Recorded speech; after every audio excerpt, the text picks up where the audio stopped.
loob ng katawan niya, hindi. Ha? Babay ka na, lalaki! Lalaki! Tao ka, elemento espiritu! Tao! O, espiritu! Kung tao ka! Tignan natin pag nagsinungaling. I-magnetiko, itaas mo yung kuryente. Lalaki! Tao! Tao! Elemento! Espiritu! Oh, meron ka palang boyfriend, invisible man? Sinungaling ka! Dudurugin kita!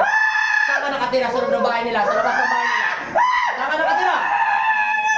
Sagutin mo ko! Saan ka nakatira? Sa harapan ng bahay nila? Saan ka nakatira? Saan ka nakatira?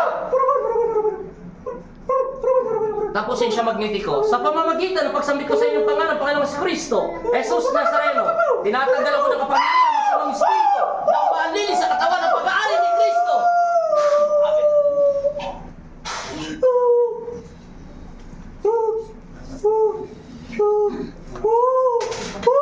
Mataas ito, magnetiko. Ikatatlong antas na dasal. Ama namin, sumasalangit ka, sambahin ang ngalan mo, mapasa amin ang karin mo, sundin ang loob mo dito sa lupa parang sa langit. Bigyan mo po kami ngayon ng aming kakanin sa araw-araw at patawarin mo kami sa aming asala para napapataw namin sa nagkakasala sa amin. At huwag mo kami pagtuloy at iadyan mo kami sa lahat ng masama. Masamang espiritu, inuutosan kita lumabas na sa pag-aari ni Kristo! Layas!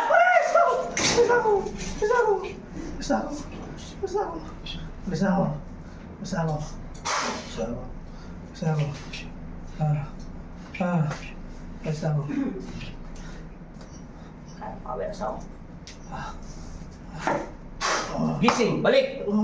Hinga na malalim. Painumin mo na siya ng tubig. Konti lang, patak-patak lang. Pause mo na, konti. Ah, meron ka palang boyfriend, ha? Sinungaling ka naman natin, hindi siya tao. Sabi niya, tao daw siya. Lumalabas sa spiritual, di tao eh. Isa siyang bad spirit elements. Doon siya nakatira sa bahay niyo. Sa labas ng bahay niyo. May crush siya sa'yo. Ang haba ng hair mo, eh. Tissue lang. Sige, tissue. Tama, baka masama mo. Oh, kanina, parang apoy. Sabi ka, binibiro ka nga, parang ka mayroon ka ng ano. Ano ba yun?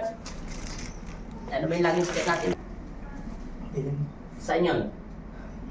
Hindi mo alam? Bago kayo malis, binigyan na siya ng sakit. Doon pa lang sa bahay niyo. Kasi inaalis mo daw yung asawa mo, hindi niya daw makikita eh. Hindi mo siya binila ng ticket. Serious ako. Galawin mo na bike mo. Lakasan mo, kumaiyak. Ano pinagay ba? Hindi na masarap. Okay na. Yes. Sige, painumin na siya ng tubig. Thank you, Lord.